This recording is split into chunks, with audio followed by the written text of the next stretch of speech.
Back with you tonight, here on In Focus. Good to have you. I am Thabo Mdluli. Let's begin with this breaking story this evening. The Border Management Authority has confirmed the temporary closure of the Lebombo port of entry. This is due to the violence that has broken out on the Mozambican side of the border following the elections. The Border Management Authority says it has received reports of security incidents and vehicles being torched. Cross-border transporters and travelers have been urged to suspend travel through the port until further notice.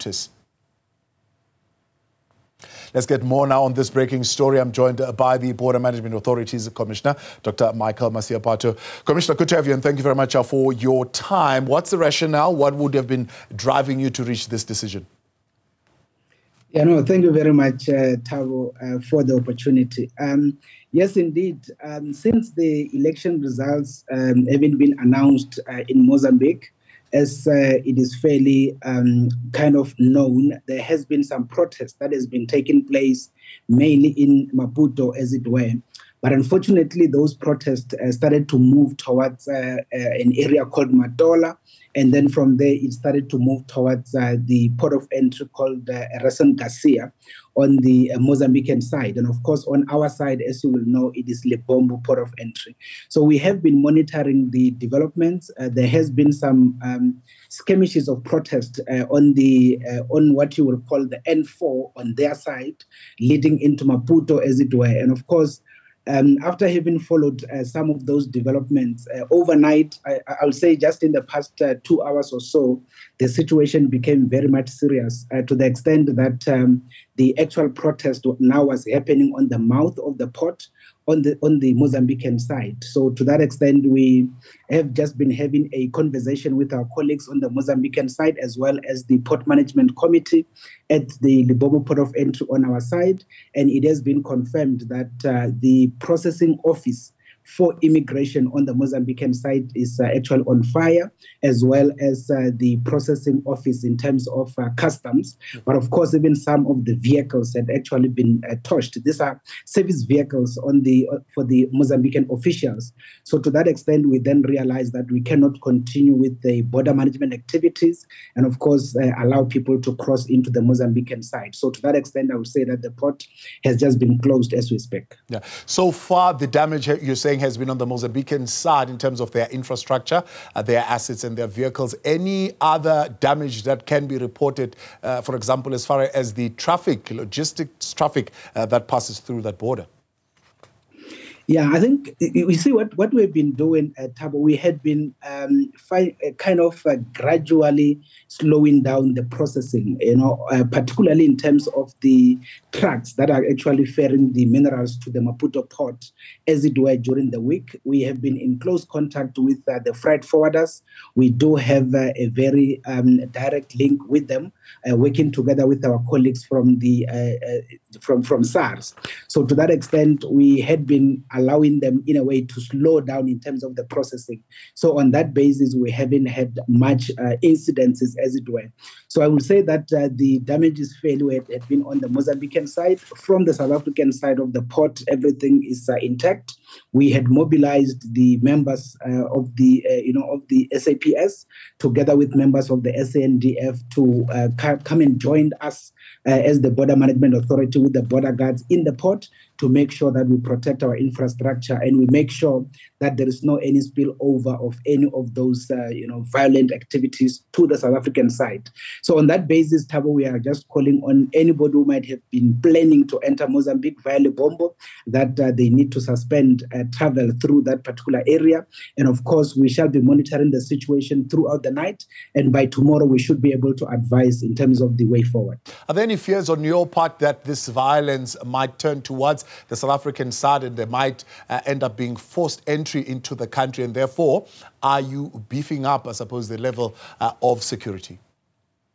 Yes, indeed, Thabo, as I indicated, we spoke to the colleagues from the SAPS side, that's the South African Police Service side, as well as the colleagues from the South African National Defence Force side, and they've joined forces with us in the port environment with the border guards to make sure that we protect our infrastructure.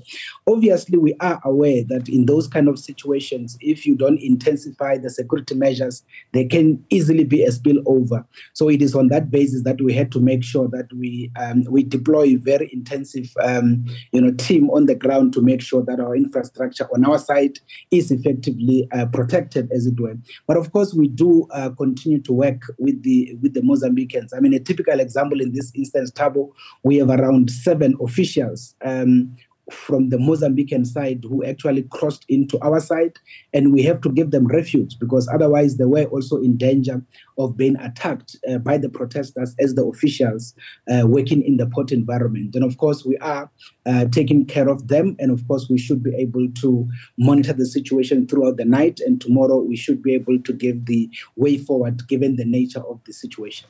So you've got 3 different types, if you like, maybe even more. You've got the truck drivers, you've got logistics companies, you've got cross-border transporters, and you've got, I suppose, private users of the route who would be driving in and out. Is there an expectation of some kind of clog-up of traffic that you're expecting, and how you plan to manage that? Yeah, so indeed, in terms of the trucks, Thabo, what we had always been doing, particularly given the nature of the number of trucks that had always been going to the Mozambican side, we do have a place called Kilometer 7, which is a staging area where we encourage the trucks to basically stop by, and ultimately we stagger their movement towards the port. So in this instance, we have also engaged with the freight forwarders to ensure that the drivers are properly informed to make sure that they actually divert into Kilometer 7 and stay there and be able to go through towards the port when it is safe to do so. So at this point, all of the processing had actually been stopped. Any of the vehicles that were approaching the port had been, instructed to turn around.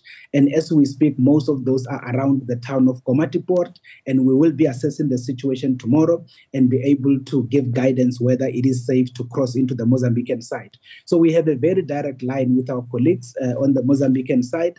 And of course, we should be able to allow movement when they're able to give us guarantees that the situation is fully under control on their side.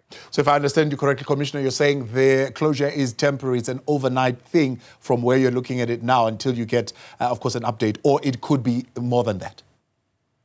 Yeah, indeed. Depending on what happens tomorrow morning, Thabo, we should be able to take a decision as to what is the next step. But of course, in terms of some of the freight forwarders, we have also guided that they can actually move towards Richards Bay, for instance, in terms of getting the chrome processed through into the other side of the world. And of course, some of them can still go to Durban Port, as it were. But otherwise, the main point is, for now, we cannot guarantee as to what will happen tomorrow.